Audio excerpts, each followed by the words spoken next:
Welcome to this session on developing successful games with Google Play. Hope you're all having a fantastic I.O. Is that true? You guys having a fun time here?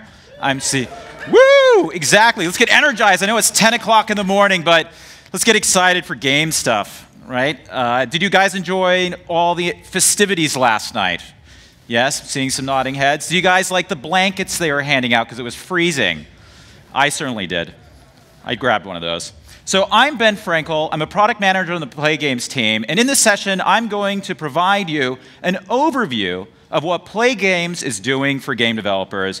And I'm joined today by my esteemed colleague, T.I., who's going to go into the nitty-gritty details of how to implement both Play Games and other Play services. And we also have a very special guest with us today, Duke Kim from Netmarble, who's going to talk about both a background for Netmarble, what games they have, as well as what they're doing with Play Games and Play overall to improve their business. But first, let's see a quick show of hands. How many of you in this room are game developers or involved in the game industry?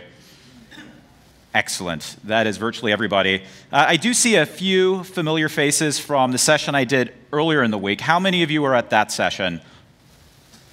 Good amount? All right. Well, the good news for you, I'm not going to bore you with the same material. There's fresh content here and plenty of it. But for those of you who were not there, I'll go and provide some background on what Play Game Services is all about. So our mission is to provide developers the tools and services they need to create great games and make money while they're doing it too. And in 2013 at I.O., we launched Play Game Services for the first time. And when we launched, we had the basics. We had achievements, we had leaderboards, we had a multiplayer stack, and so on and so forth. And since then, we've become the fastest growing game network ever. Fast forward to today, and each month, hundreds of millions of people sign into Play Game Services, and 50% of the top 500 games are integrated. But over the years, the needs of developers have evolved substantially, and we've had to evolve along with them. And so Play Game Services has since expanded to offer things like video recording and predictive analytics and tools to support live operations. And another way we've had to evolve is we needed to start bringing our tools to the different products that our partners use. And in particular, what we observed after a number of conversations with large developers and small developers, that game developers typically fell into one of two camps. They either had their own game engine that was built in C++, or they used a game engine, oftentimes a Unity or a Cocos 2D. So just a quick show of hands. How many of you have your own game engine that you've built in C++? Specifically. How many of you have something that your own game engine not built in C++ but another language? Didn't think so. All right, that is not a real thing, it turns out. And then how many use a game engine of some sort? Okay, that's the vast majority of the audience, and that makes sense. And which is why when we looked at what our partners were doing, we realized we absolutely had to have support for game engines. So we actually have a Unity plugin that is an open source project that we maintain on GitHub, and you can go check it out and make use of those services immediately. In addition to that, we also, a couple of years ago, launched our C++ SDK, so that for those of you who do not greatly enjoy crossing the JNI bridge into Java land for doing all of your integrations, you can do them directly in C++ instead. And it just so happens that if you have a C++ SDK, it's relatively easy to integrate Play Game Services into game engines that built also on C++. And Cocos 2D is just such a game engine, and they have native support for a number of different Play Game Services features to make it very easy to integrate. And we are working with partners to deepen and simplify our integrations all the time, and we're always on the lookout for new and exciting game engines to partner with.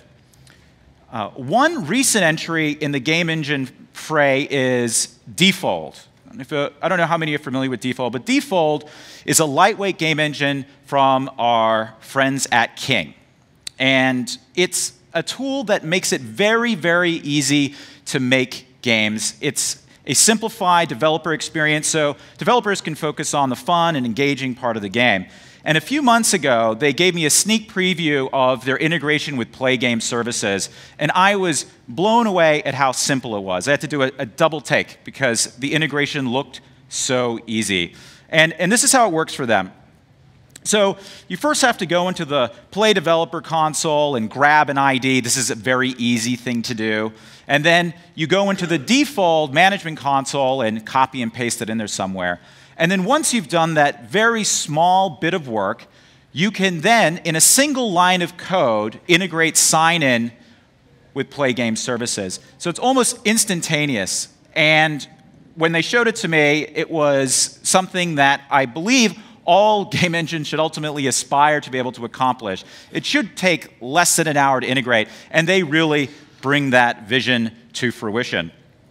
And we're excited to see them launch their Play Game Services support later this year. So there's a lot of other territory we could cover, but I'm going to focus on 3 things that Play Games can do to help you engage and retain your players. So first, we're going to talk about how the Play Games video recording API can help you harness the energy and enthusiasm of your gaming community to deepen player engagement. Then we'll cover how you can make dynamic updates with services that Play Game Services provides. And finally, we talk about how you can use our predictive analytics to tune and tailor your game to different player segments. So let's kick things off with how we can help you deepen your engagement with your player community. So for a bit of background, late last year we made it possible for players to record their gameplay from the Play Games app. And in the next few weeks, we'll be making the video recording API available to all developers so that players will be able to invoke that same recording experience directly from your games. And Duke is going to talk about how they're doing that in some of Netmarble titles later on. Players will also have the option to live stream their gameplay to YouTube as well. It's a really powerful feature. And we've seen a lot of excitement around video recording from the very smallest developers to the largest we have on the platform. And more than a dozen partners, including Netmarble prominently, have already launched an integration because they were participating in our early access program. Like I said, this will be available to everybody in the coming weeks. And all the games that you're seeing up here, you can check out on the Play Store today so you can get an idea of how the integrations work. One such excellent integration is from a partner of ours, Chang Games. And I was really impressed for a number of different reasons, and I'll walk you through how their integration works. So from one of the battle screens here, you can see on your left, there's a little recording icon, and if you click that button, it brings up a video recording overlay. And from that overlay, you have all the controls you need to mute the mic, turn on and off the forward-facing camera, as well as start and stop video recording, as you would expect. And then once you've done recording your video, you can then share it on YouTube.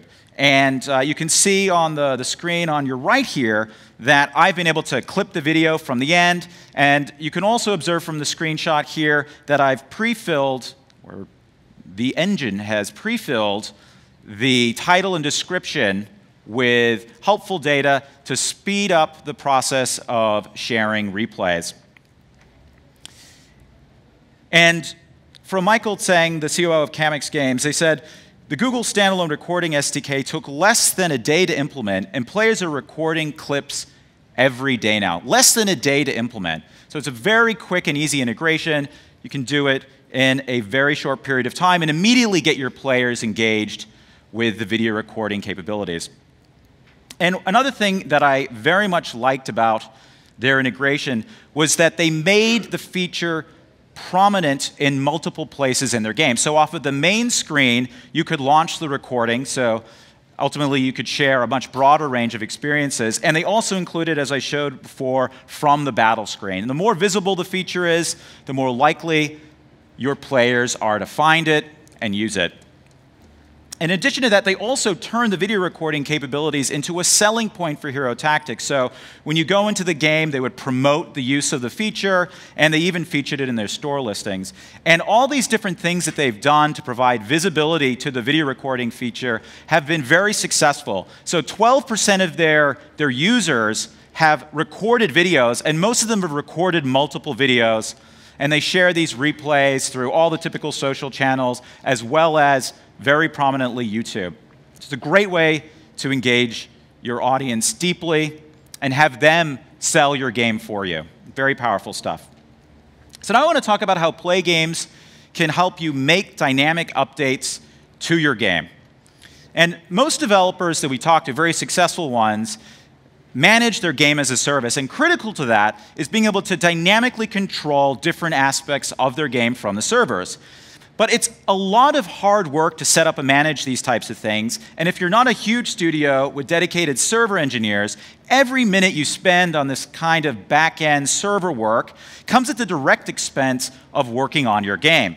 Well, that's no longer a requirement. You, in the coming weeks, will be able to use the Play Games game parameters management tool so that you can dynamically manage the different parameters that drive your game. And with game parameters management, you'll be able to manage things like your virtual good inventory, your gameplay parameters, manage your different currencies, and create time and location-based overrides.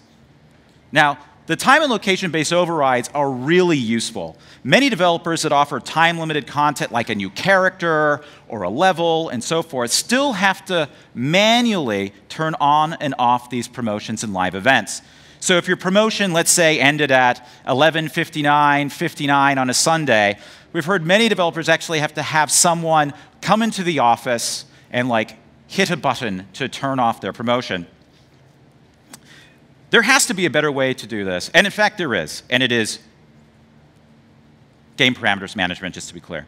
So if you are running a global business and you want promotions to be run at locally relevant times, with our time and country-based overrides, you'll be able to specify country-specific start and stop times, and we automatically manage everything for you. And like all of our other features, this will be available for free in the developer console. And we've been working very closely with our partner Concrete Software throughout the development of game parameters management. And we were inspired to build the game parameter management service by the opportunity to make it easier, faster, and cheaper for Concrete to manage their game as a service. So game parameters management, in the words of Keith Pickelman, game parameters management will drastically cut setup time and issues while allowing us to create all kinds of new promotions they couldn't previously. And they're looking forward to having game parameters management in all their future games. But let's turn our attention to how developers are using the Player Stats API to tailor game experiences for different player segments. So we launched the Player Stats API last year, and we've continued to invest in a number of new predictions to make the Player Stats API even more powerful. We launched with some basic stats like sessions percentile, spend percentile, as well as with some predictions, the probability that someone is likely to churn, as well as spend. And we have two new predictions coming out in the next few weeks. One of them is a prediction of how much someone is likely to spend in the next 28 days, and the other is the likelihood that someone will become a high spender, a 95th percentile spender or above.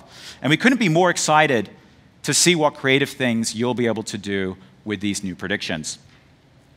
But I thought I'd go through a couple of different examples of what people are doing and sort of the enthusiasm we're seeing from the gaming community. And so developer Game Resort felt that the Player Stats API was one of the most exciting things that's recently happened for game developers, particularly for small developers that don't have the resources to do this type of work. And that's a common sentiment amongst many of the smaller and indie developers that we talk to. The predictive analytics power that we have is something that is very difficult to do independently, and we give that capability for free through a Play Game Services integration.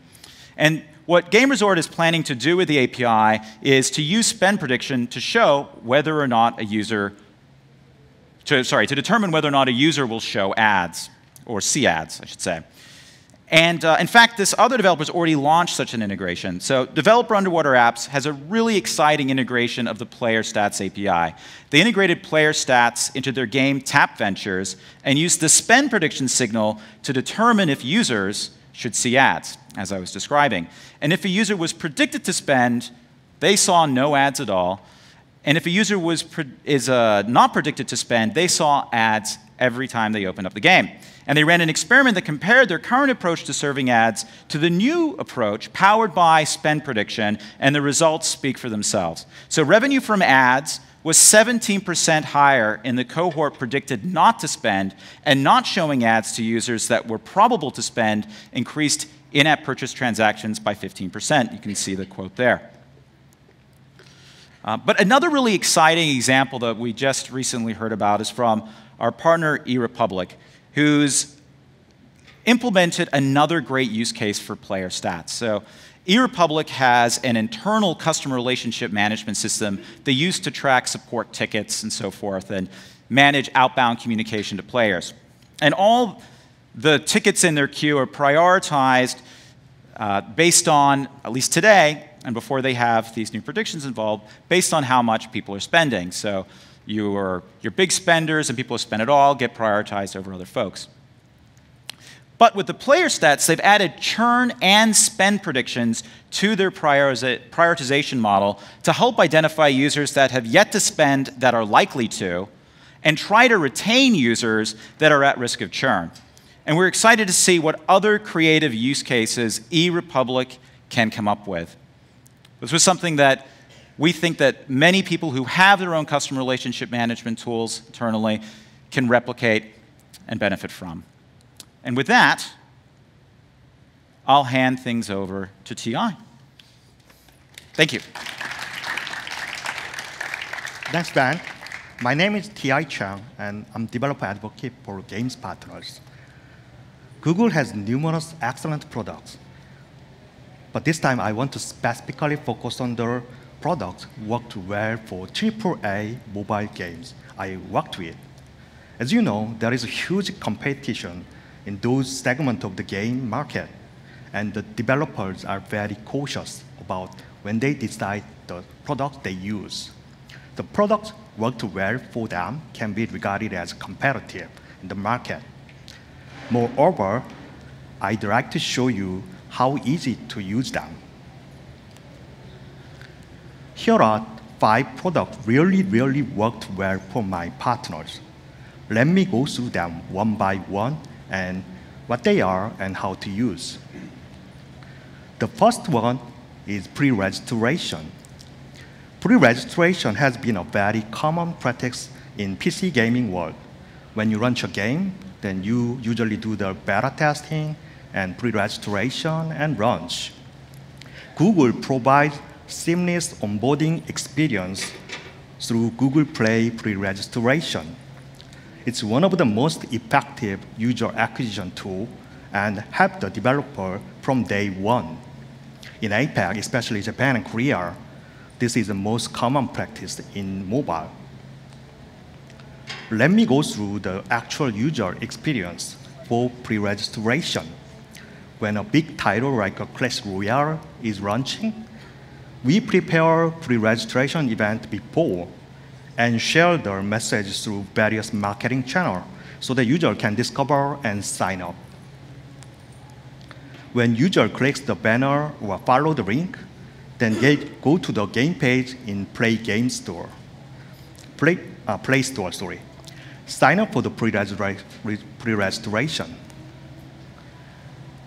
At the day of game launch, the user gets a notification to install the game so that they won't miss it.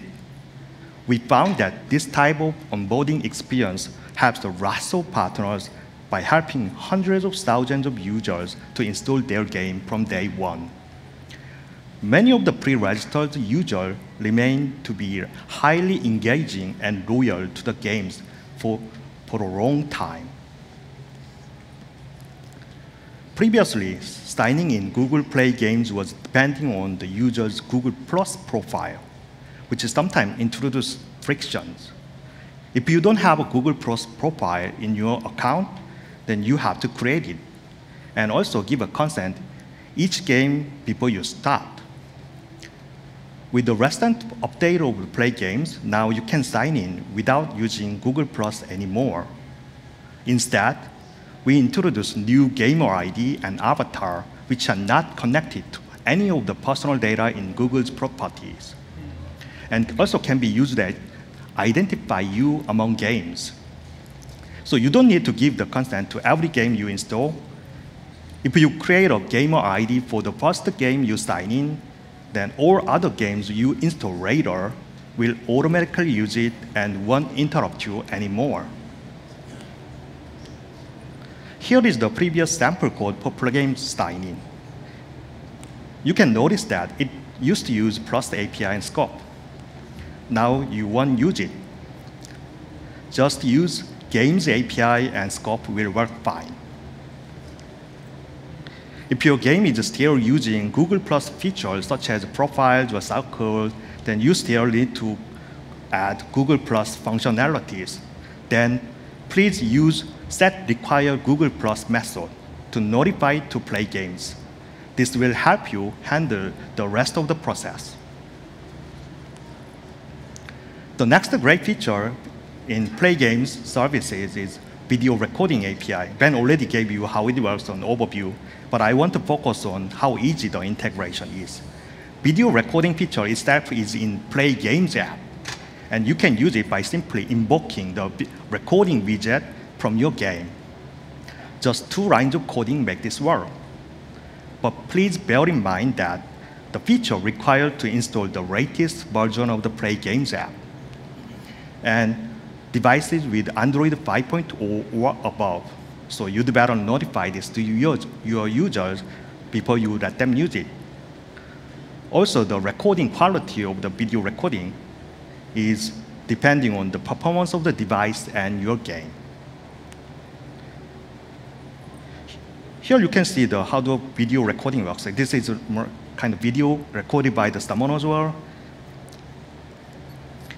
And show you how you can invoke the recording widget from your game and click to record the gameplay. Can you play the video record?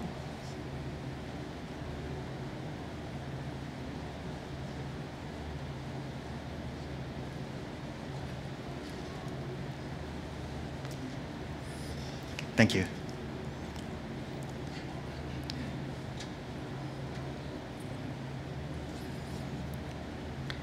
You can see my face in the screen recorded together.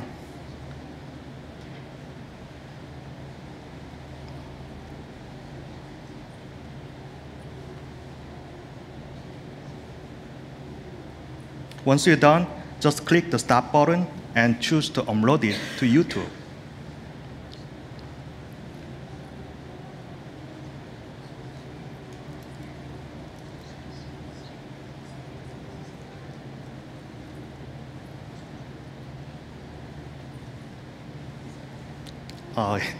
Play it again? Okay, it's cool. You can see it twice. Yeah. So, you can stop the video. Can you stop the video? Okay.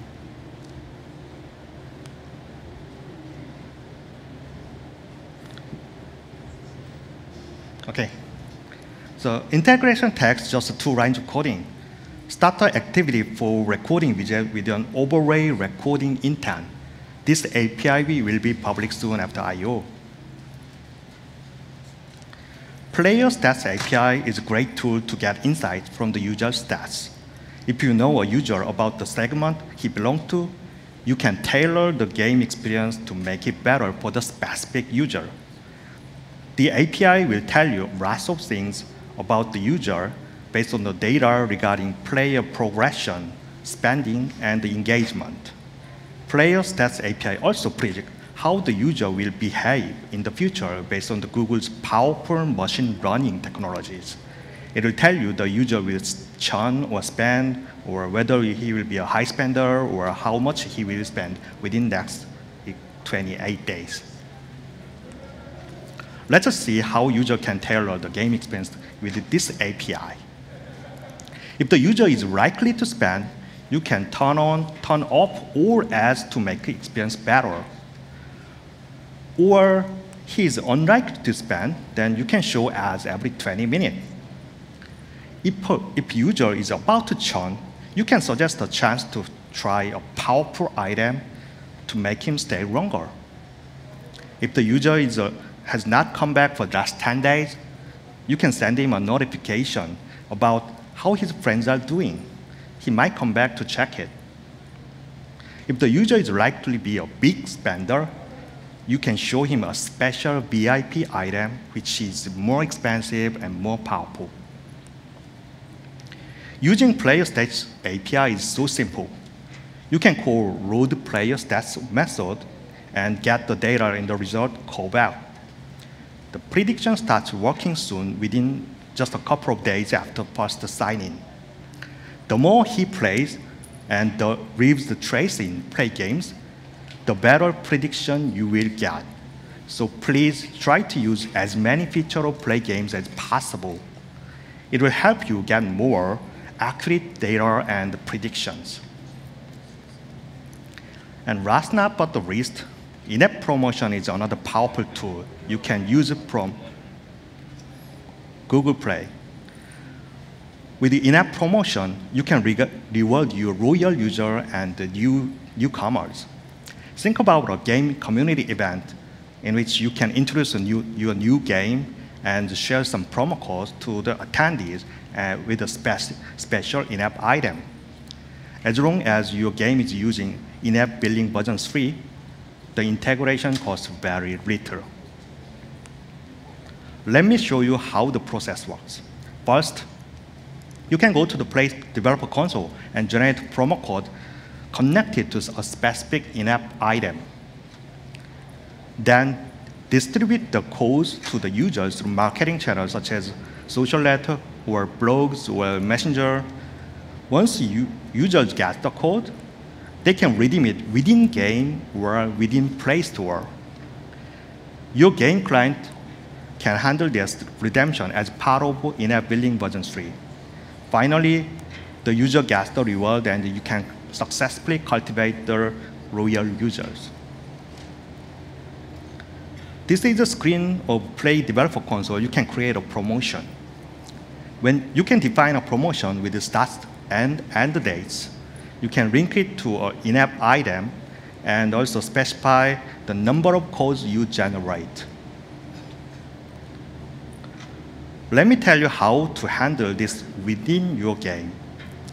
When the code is redeemed during the usual in-app purchase process inside the game by choosing redeem option of the payment UI, this is almost identical with normal in-app billing version 3, except that there is no order ID in the in-app purchase data, since there are no actual transactions. When the code is redeemed in Play Store outside the game, the thing could be a little bit different. You can redeem the code before installing or running the app. In that case, you can handle redemption when the game starts. When the code is redeemed in Play Store while your game is up and running, the store will let your game know that there is an update by sending an intent called purchases update. So your game should listen to this intent and handle it. Please note that there will be no order ID or developer payload when redeemed in Play Store. Let's quickly look at the code snippets of the last case I just mentioned. You should register a broadcast receiver for the intent when your activity is resumed and unregister it when it's paused. In onReceive method of the receiver, you can handle the purchased item as usual, but you will see neither of order ID nor developer payload since it was not real actual transaction and the purchase didn't happen within game. In many cases, I recommend to create a separate in-app item which is not visible inside the game, just for promo code only. It's way easier to sort out the purchase by redemption from those by actual payment. So far, I have explained Google Play products, which was really useful to our game partner. Now, I want to invite and introduce you Duke from Netmarble, one of our top game partners in Korea. Duke has been working closely with Google for the last couple of years, and he will share the developer experience from his point of view. Duke, please come on.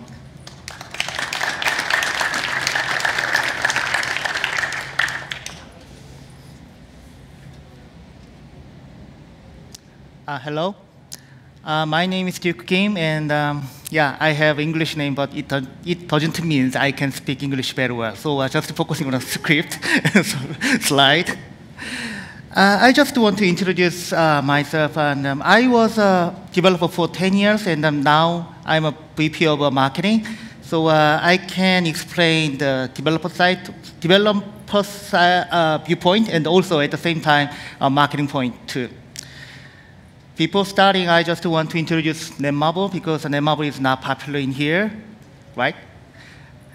And Netmarble is not young company. It's almost 16 years old company, and we just started a game business as a PC online game publisher, and now we are #1 mobile game publisher in Korea, and our market share in Korea is over 30%. It's amazing. And currently, we make money in Korea maybe 48%, and then the rest coming from outside of Korea. And we are #8 worldwide mobile revenue in last year. I introduced Marble Future Fight. We use leading code for promoting this title, and this title launched in April 2015, last year, and the top 10 grossing in a major Asian country, including Taiwan, Thailand, Korea, and yeah, not good result in Japan, and the top 20 grossing in US. I prepared a video to spend time. Wait a minute. Relinquish all hope. There is no use in resisting. There is only pain. I, Thanos, am your new lord and master. Yes. Next time I will prepare more longer version.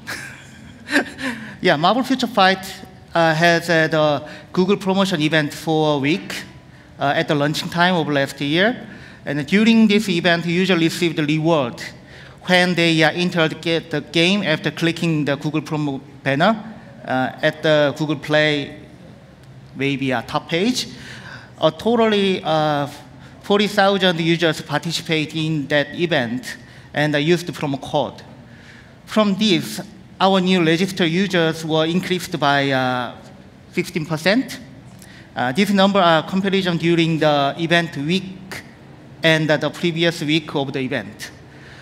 At that time, our goal was understanding how to use Google promo code, because in Korea, in Asia, coupon is a very popular marketing method at offline, and that is very important. And we want to expand that experience outside Korea, outside Asia, but there is no way to spread coupon. But because of a Google promo code, I think we can find the right method to use our knowledge about the coupon in Asia. And I want to introduce the next game. The next game is Evilbane. Evilbane is a console-quality hack and slash RPG. Very long, right? Evilbane was launched in March of last year, and maintained #1 grossing in Google Play Korea for more than 6 months. It's a record. This game has broken several market records in download and sales, and largely driven Netmarble's revenue in last year. During the last year Korea Game Award ceremony, Evilbane won the highest honor Grand Prix and also a top developer prize And it also scored award for scenario, sound, graphic, and domestic popularity. Here, the gameplay clip of Raven.